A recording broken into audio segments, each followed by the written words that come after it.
Bienvenidos, nosotros estamos en una esquina que tiene un importante valor histórico porque lo que hoy es la avenida Vélez Sarsfield, la avenida Entre Ríos, la avenida Callao, era el final del ejido urbano original de Buenos Aires. Desde la fundación hasta acá llegaba la autoridad del Cabildo de Buenos Aires.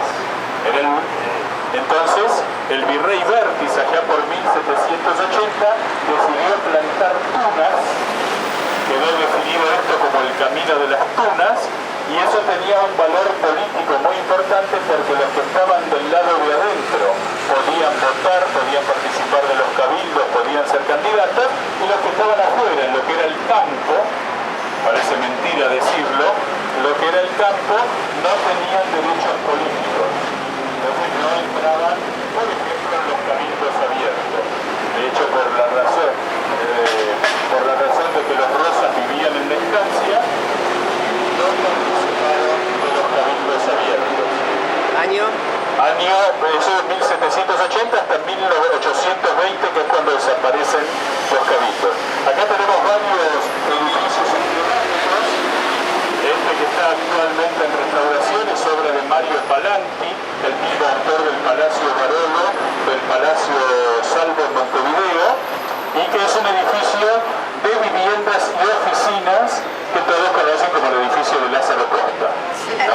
Ya nos vamos a ir rápido para evitar cualquier tipo de... ¿no? Sobre todo si nos empiezan a entregar folletos es incómodo.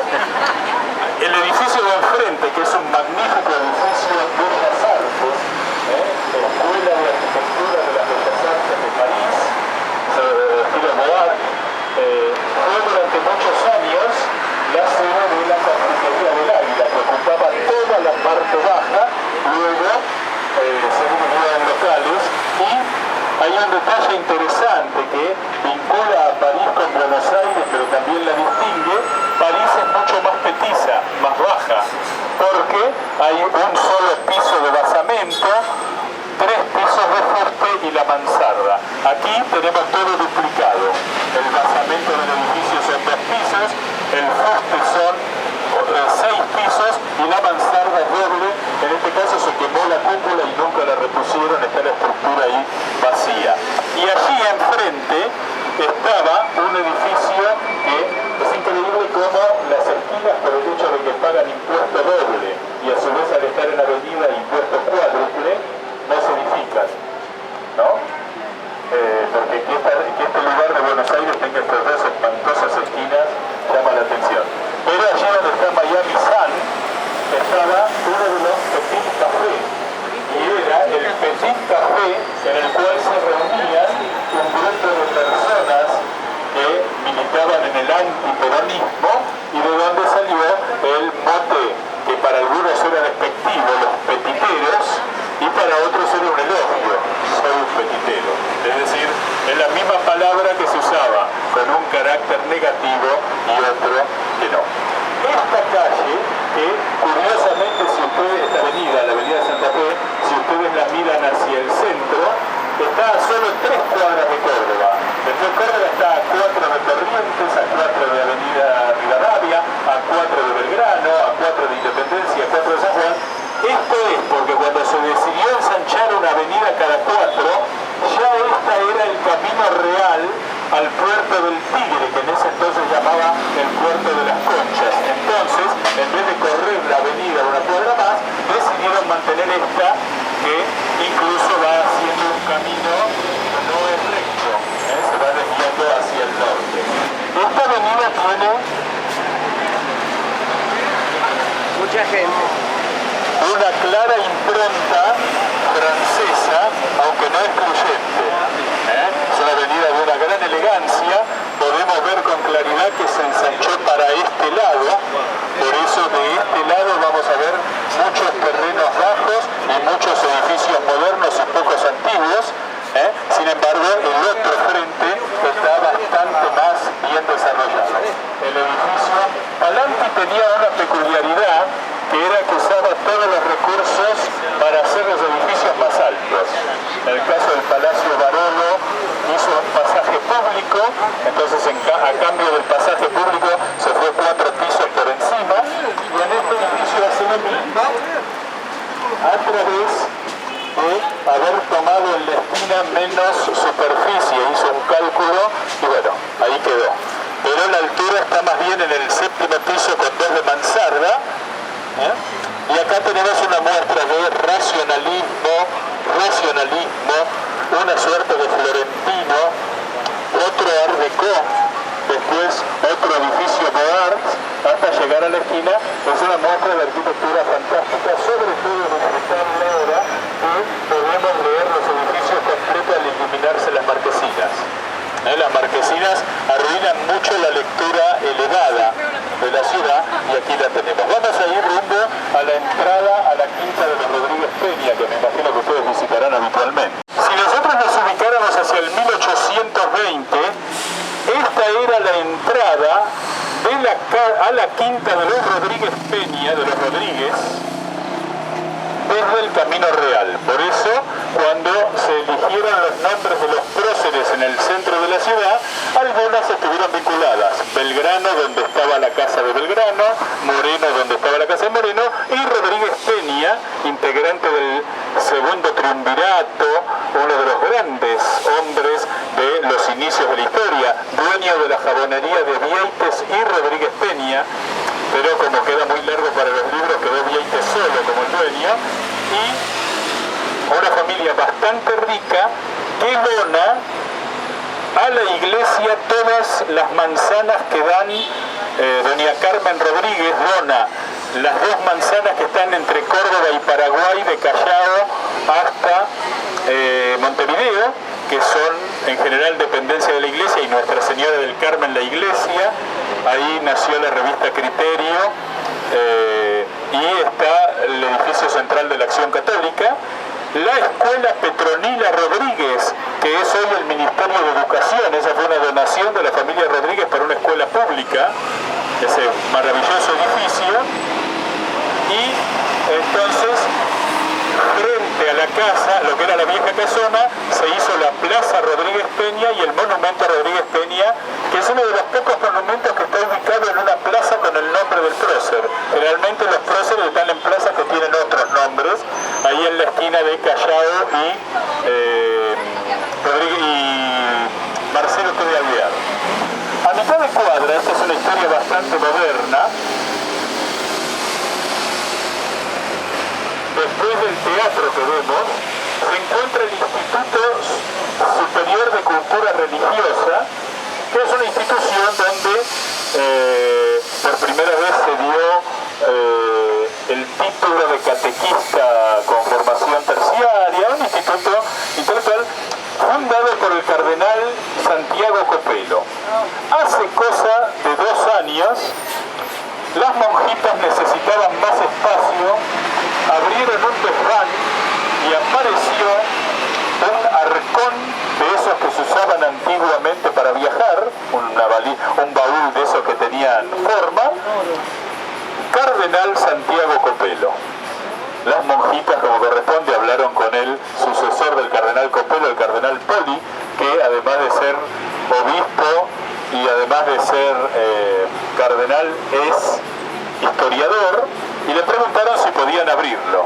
Entonces se procedió a abrir el arcón. En el arcón aparecieron una enorme cantidad de joyas, algunas ropas, todos los documentos que el cardenal Copelo había rescatado del incendio de la Curia Metropolitana en 1955, entre ellos, en su caja fuerte personal estaban todos sus documentos chamuscados, el pasaporte, su documento y demás, y un libro, en realidad no un libro, un bloc cosido de unas 500 hojas con un sugerente título: Memorias de un cardenal de 80 años.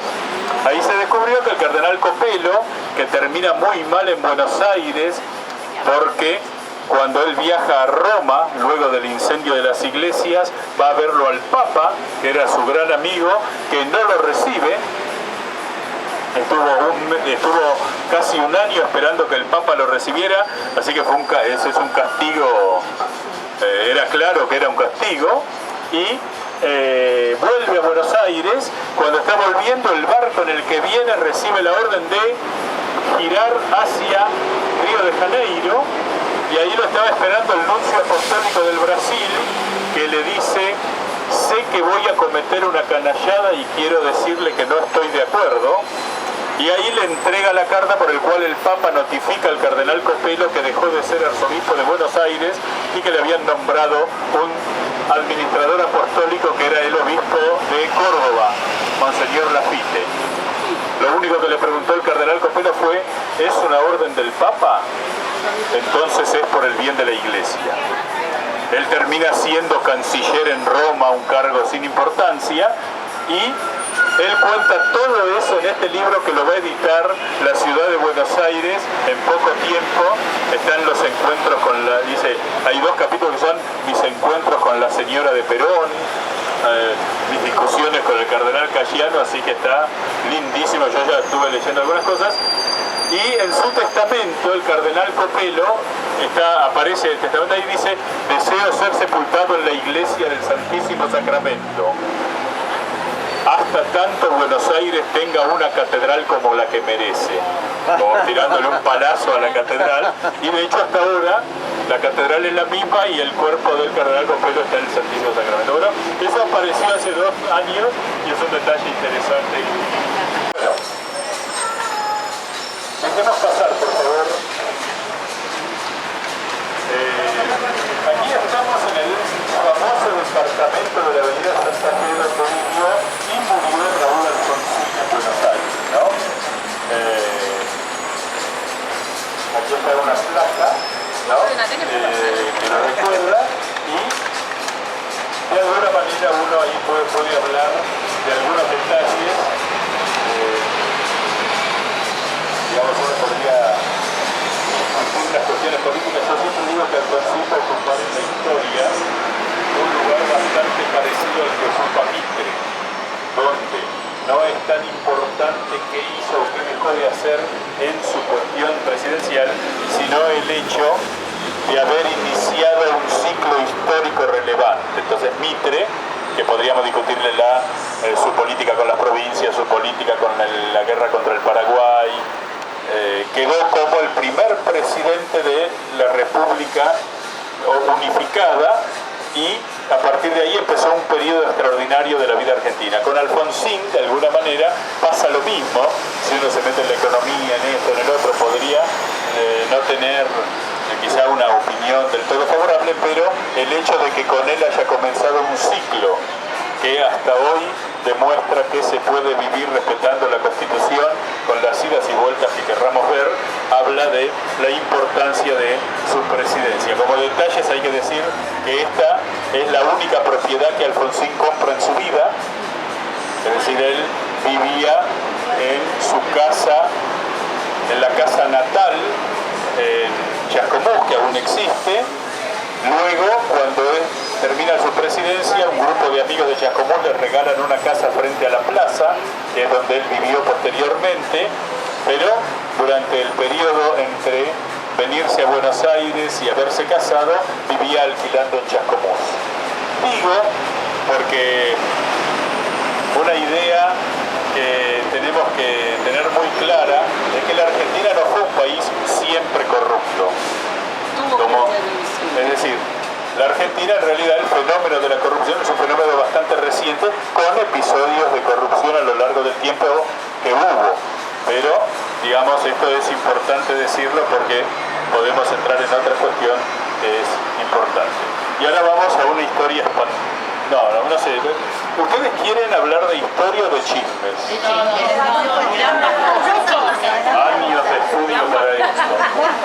Esta galería, junto con las galerías Pacífico, las galerías San José de Flores y algunas galerías del barrio de Caballito, constituyen el mejor patrimonio pictórico mural que tiene la ciudad. Aquí tienen un soldi dentro de él. Ese es un soldi original, eso lo hizo Soldi. Y es parte de la galería, ¿sí? Y vamos a ver cuando llegamos a la cúpula central, que fue el motivo en el que practicó Soldi para hacer la cúpula del Teatro Colón.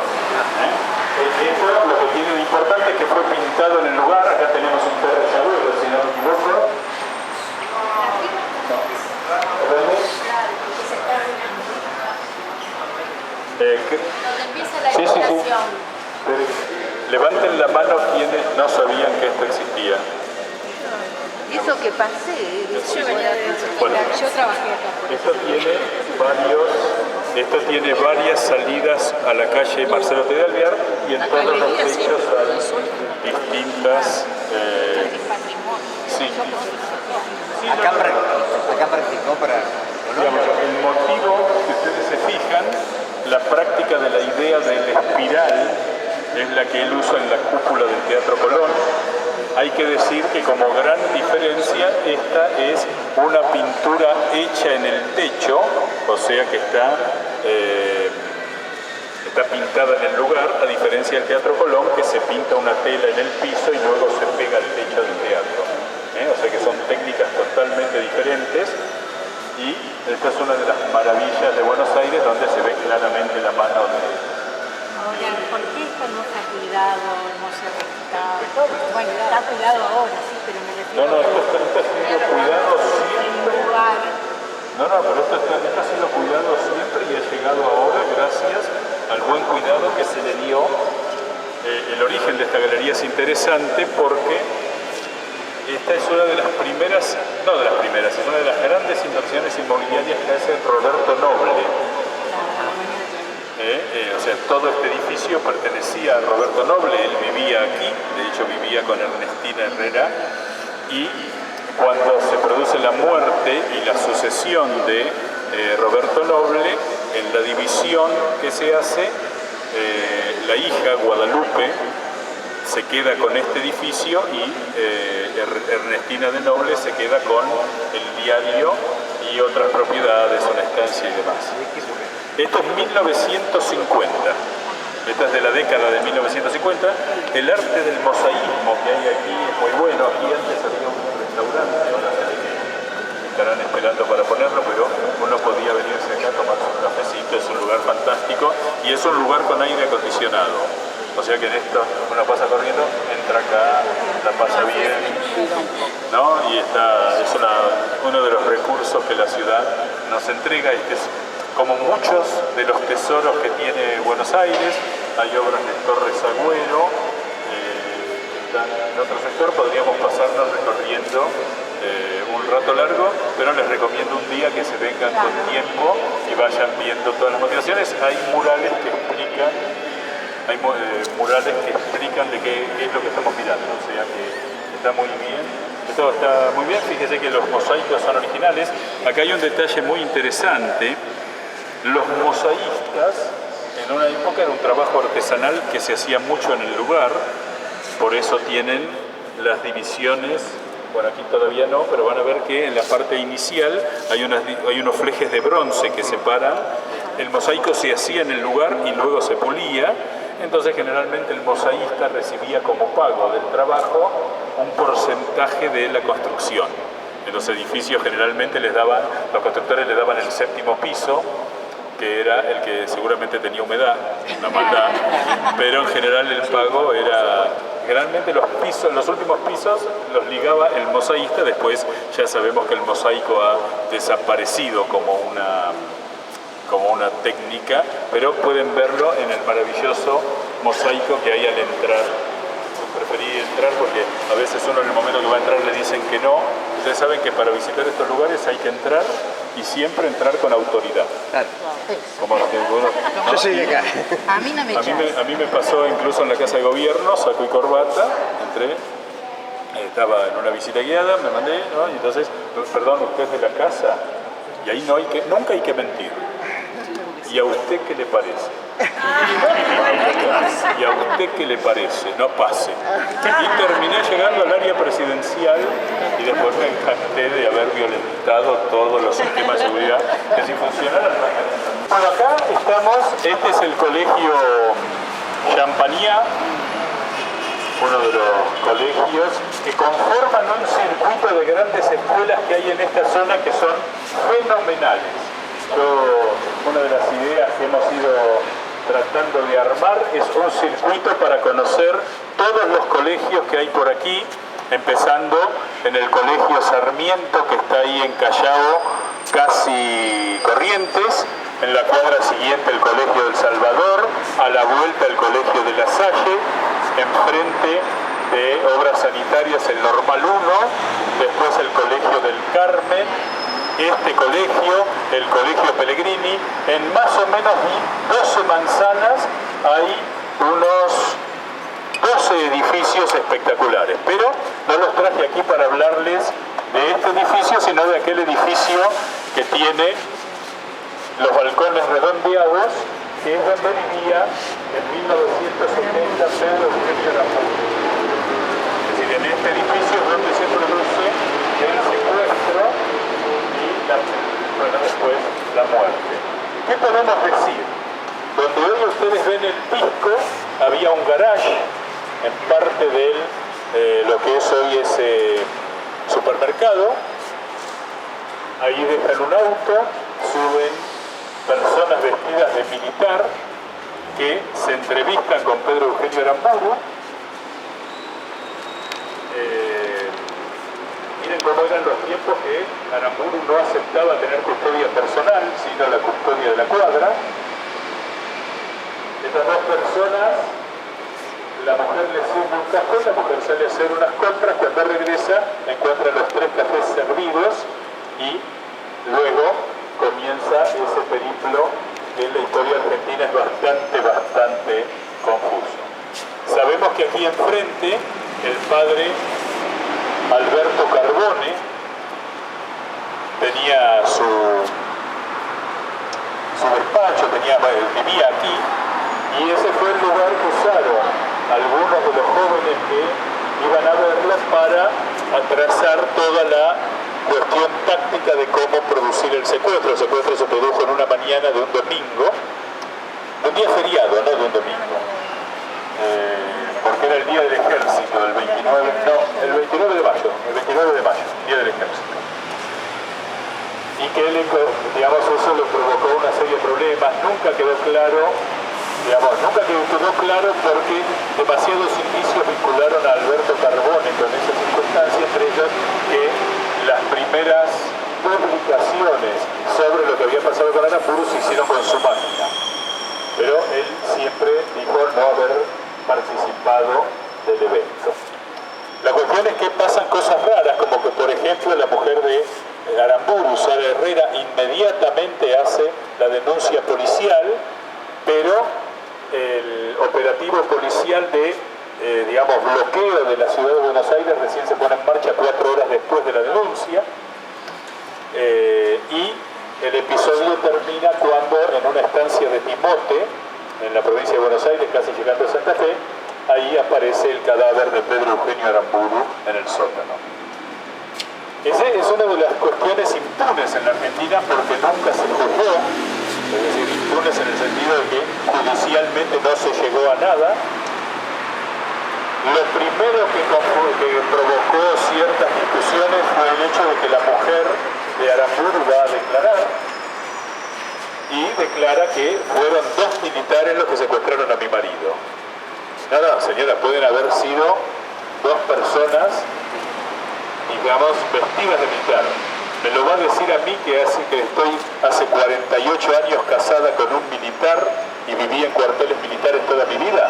Los que los secuestraron eran militares y nunca ella se movió de esa posición, contraria a lo que declararon los montoneros varios años después, cuando en el relato del operativo 2 de los primeros jefes se atribuyen a haber estado con él. El tema quedó inconfundido. Y después aparece un personaje muy siniestro de la Argentina, que es el capitán Gandhi, Fernández Arancibia, un oficial de inteligencia de la Marina de Guerra, que en un reportaje que le hace 10 días antes de su muerte Bernardo Neustadt, año 77, en el famoso programa Tiempo Nuevo, a Fernández Arancibia, Gandhi le dice: mire, usted sabe, este diálogo es real, está grabado y es asombroso que cuando se habla de estos años no aparezca. Gandhi dice: mire, usted sabe que a mí me gustaba ir a la fiambrería. ¿A qué se refiere? A la morgue. Y a mí nadie me lo va a contar 3 días antes de que Aramburu apareciera en Timote, me fui a la fiambrería del hospital militar y yo me entretenía cuando entraban las camillas levantándolo. Un tipo de una perversidad fue el hombre que degolló a Juan Duarte muerto, es decir, un tipo que las tiene todas, que tenía la cabeza de Juan Duarte en un refrigerador en su despacho y que cuando tenía que, digamos, hacer algún interrogatorio sobre Juan Duarte, sacaba la cabeza, la ponía en la mesa y decía: a Juancito y a mí nos podés contar lo que pasa. Ese personaje le dice a Neustad, y él, si no me equivoco, 5 de junio, creo que el cadáver de Aramburu aparece el 8, el 5 de junio yo levanté la sábana y Aramburu estaba en la morgue del hospital militar. A esto se suman las sospechas sobre el general Imaz, gobernador de la provincia de Buenos Aires, que había hablado del tema de que había que pararlo a Aramburu, porque Aramburu estaba preparando un golpe cívico-militar dentro de lo que era la Revolución Argentina para derrocar la Onganía, y Onganía no quería tener una salida política, no quería llamar a elecciones. Eran los tiempos en que primero el tiempo económico, después el tiempo social y finalmente el tiempo político. Y cuando le preguntaron cuánto considera que sería necesario que usted presidiera el país, yo creo que con 20 años me alcanza. Sí, claro. Digamos, esta vez es para la gente joven, que son la mayoría de los que están aquí.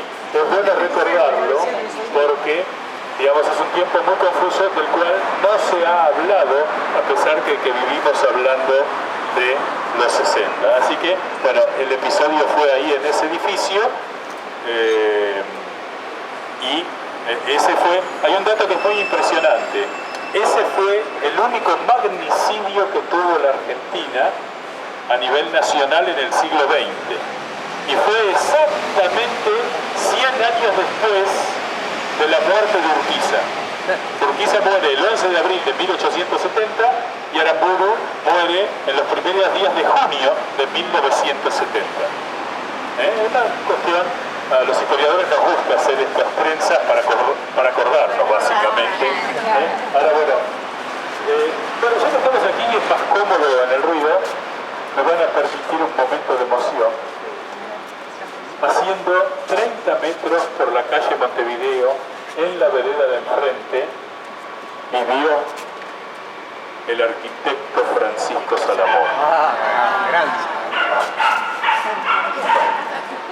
Ustedes saben que yo soy un fanático del arquitecto Salamone, que es el loco que hizo cementerios, mataderos y municipalidades en la provincia de Buenos Aires, en la provincia de Córdoba. Estamos contentísimos porque acabamos de encontrar que en Santa Fe también hay obra de él. La entrada al parque de Venado Tuerto es de Salamone, las farolas del parque deportivo de Rafaela son de Salamone, las farolas del parque Garay de Santa Fe son de Salamone, y las farolas de una plaza en Paraná son de Salamone. Así que estamos llegando a la conclusión de que el único tipo que laburaba en esos tiempos era Salamone. Pero bueno, vivía ahí, él había comprado un palacio francés, lo había convertido en un palacio Art Deco, con dudoso gusto, y en los subsuelos, en la parte baja de esos palacios, él tenía 10 dibujantes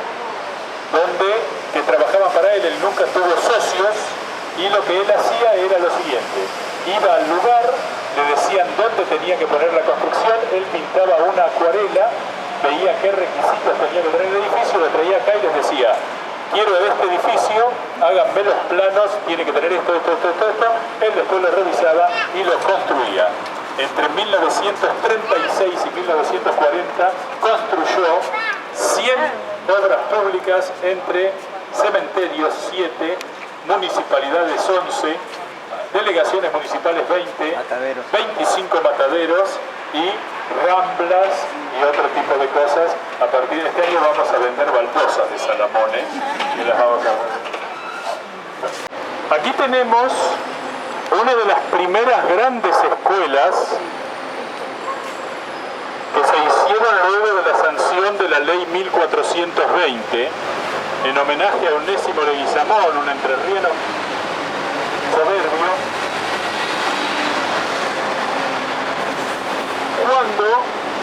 la idea era construir palacios educativos para que los niños entendieran simbólicamente la importancia que la nación le daba a la educación. Es decir, este tipo de edificios no solo era por una cuestión arquitectónica, sino por una cuestión simbólica.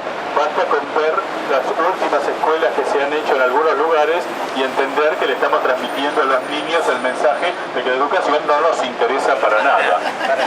Pero además, la curiosidad de esta escuela es que tuvo el primer reloj que automatizaba los timbres. ¿Ven aquel reloj que está allá? Tiene varias campanas y tiene un timbre. ¿Ven que tiene una campana redonda atrás? Entonces, con un disco metálico, marcaba las horas automáticamente sin necesidad de que el portero de la escuela estuviera atento. Tenían que ir a tocar la campana. Este fue el primer timbre tecnológico que tuvo una escuela en la Argentina. Porque es la cibernética. Claro.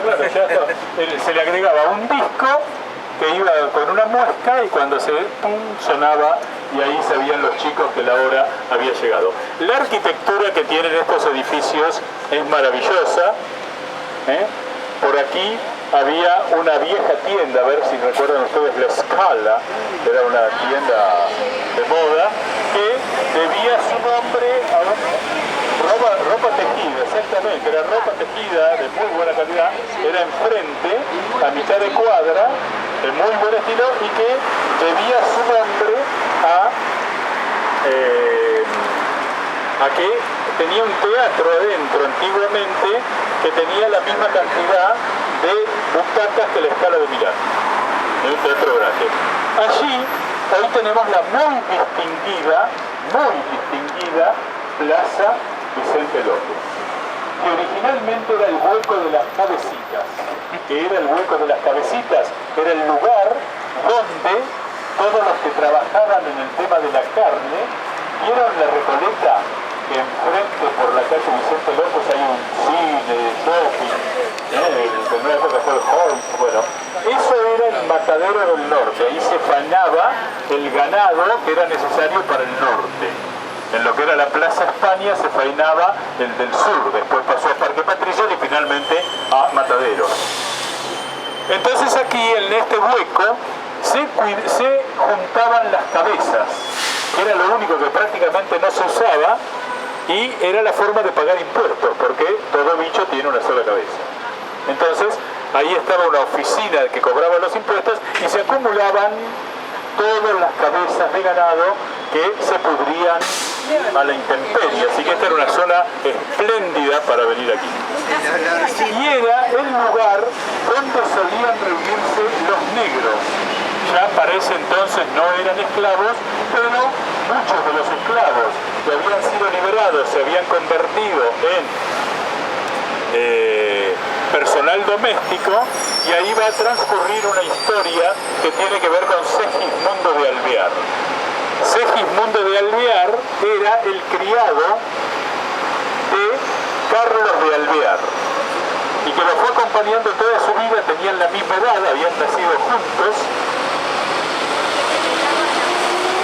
le daban el apellido, entonces era Segismundo de Alvear, que era un negro muy alto, muy portentoso y que se sentía un alvear, entonces solía usar chaquetas, iba muy bien vestido, siempre acompañando a su patrón. Y eso le daba cierto éxito en la comunidad de damas, y en una ocasión fue pescado por el marido de una de esas muchachas, terminó en un duelo en el cual el duelo era a trompadas, o sea, los negros adoptaban las mismas costumbres sociales que sus patrones, entonces ese fue un duelo a golpes. Segismundo se impuso y quedó el otro negro desparramado, pobre, y entonces Segismundo sacó 3 monedas de oro que llevaba en el bolsillo, las tiró. No es de un alvear dejar un negro tirado. Era todo un personaje, pero en este lugar estaban los duelos bravos. Los duelos de los negros eran en el hueco de las cabecitas. Allá por 1838, Segismundo fue nuevamente sorprendido con una dama, pero el criado de don Masculino era una familia bastante, se perdió ese apellido en Buenos Aires, una familia notable, y se retan a duelo, y el duelo es estaca, palo de 1 metro con un gancho en la punta, y el duelo era muerte. Segismundo le va bien en el duelo, lo mata al criado, pero ahí inmediatamente, más allá de que era una costumbre social ilegal, y la muerte, lo van a buscar, y durante varios meses vivió en el sótano escondido de la casa de los Alvear. Si quieren el final de la historia, se las voy a contar cuando crucemos 9 de julio frente al viejo Palacio Alvear. En Santa Fe es volver a plantar los árboles que Thais eligió para esta avenida, que era desde Callao hasta Plaza San Martín, eran jacarandáes o jacarandás. Hay algunos, pero a veces la actividad comercial, pasó lo mismo en Cabildo, no son muy afectos los dueños de los negocios, hace que sus negocios sean tapados por los árboles. Pero bueno, desde aquí tenemos una vista extraordinaria del coronamiento de la Casa del Teatro. Vamos a ir hacia allí, donde podemos ver a la comedia y la tragedia en ambas caras, un edificio del gran arquitecto Alejandro Virasoro, pero de él hablaremos una vez que lleguemos acá. Vamos. Bueno, esta es la Basílica San Nicolás de Bari, que es un edificio extraño al barrio, que acá estamos en el barrio, acá ya estamos en el barrio de Retiro. ¿Sí? Ahora, esta iglesia, no esta, sino la iglesia que llevaba su nombre, estaba ubicada en el barrio de San Nicolás, o sea, en el obelisco. Donde hoy está el obelisco estaba la iglesia que dio origen a este nombre. Cuando se la demuestra, se decidió hacer este edificio acá, década de 1930. El arquitecto es Carlos Massa, íntimo amigo del cardenal Copelo. El cardenal Copelo es hasta hoy el obispo que más parroquias creó en Buenos Aires, o sea, territorios, y Massa en un periodo de 10 años construyó 46 iglesias, que ustedes las van a reconocer con mucha facilidad. Son esas iglesias que parecen florentinas. La Plata, Avenida La Plata y Venezuela y Rosario, Avenida San Martín frente a Agronomía, Perón 333, esas iglesias que tienen un alto campanario, que son de estilo románico, algunas ladrillo a la vista, son todas parecidas, no hay dos iguales, pero todas se identifican. Esta y la Medalla Milagrosa son las dos únicas iglesias impresionantes de Massa. Tiene iglesias neocoloniales. Por ejemplo, si ustedes van a donde se cruza el camino de cintura con Panamericana, que se ve una iglesia al costadito neocolonial, San Isidro Labrador, la que se ve desde la General Paz, Santa Adela en Dorrego y Luis María Campos, esas también las hace. Si van para el norte, en San Isidro, el colegio Nuestra Señora de Luján. Es decir, un hombre muy prolífico en obras, y sobre todo, esta iglesia y la Medalla Milagrosa son las más espléndidas.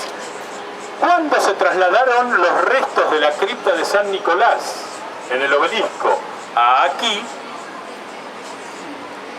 estaban entre ellos los restos del último párroco, del párroco de San Nicolás al tiempo de la Revolución de Mayo, el cura Alberti.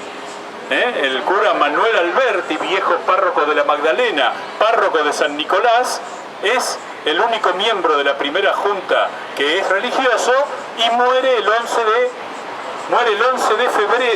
enero de 1811, curiosamente después de haber cenado con el obispo Luis, que estaba en contra de la revolución. Al año siguiente el obispo Luis cenó con Antonio Sáenz, y el que no amaneció fue el obispo Luis. La iglesia decidió suspender las cenas entre curas hasta tanto se aclarara entrar al episodio. Yo el otro día le digo al cardenal Poli, escúcheme, acá en la cripta lo tenemos enterrado al obispo Lue. Podríamos exhumar los restos y definir si verdaderamente fue envenenado o no.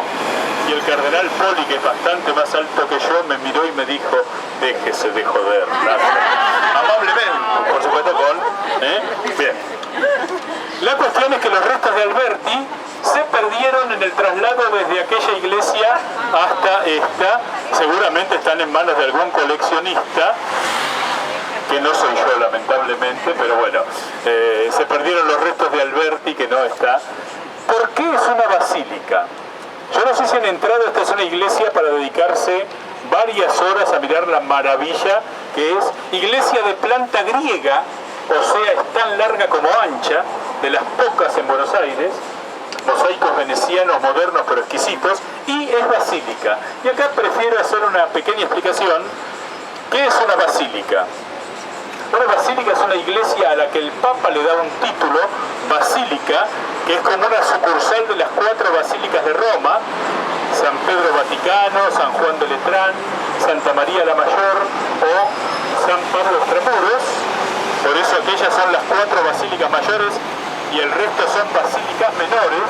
Todas están agregadas a una de Roma y es por razones religiosas, razones arquitectónicas o razones históricas, pero porque al Papa se le da la gana. Es decir, no hay un protocolo a seguir para que sea basílica.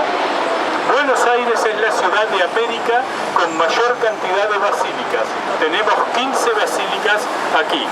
La primera fue la del Socorro, después vino San Francisco, el Pilar, Santo Domingo, que en realidad es Basílica de Nuestra Señora del Rosario, San José de Flores, San Antonio de Devoto, Nuestra Señora de los Buenos Aires, San Nicolás, Espíritu Santo, Santísimo Sacramento, San Juan, ¿cómo es?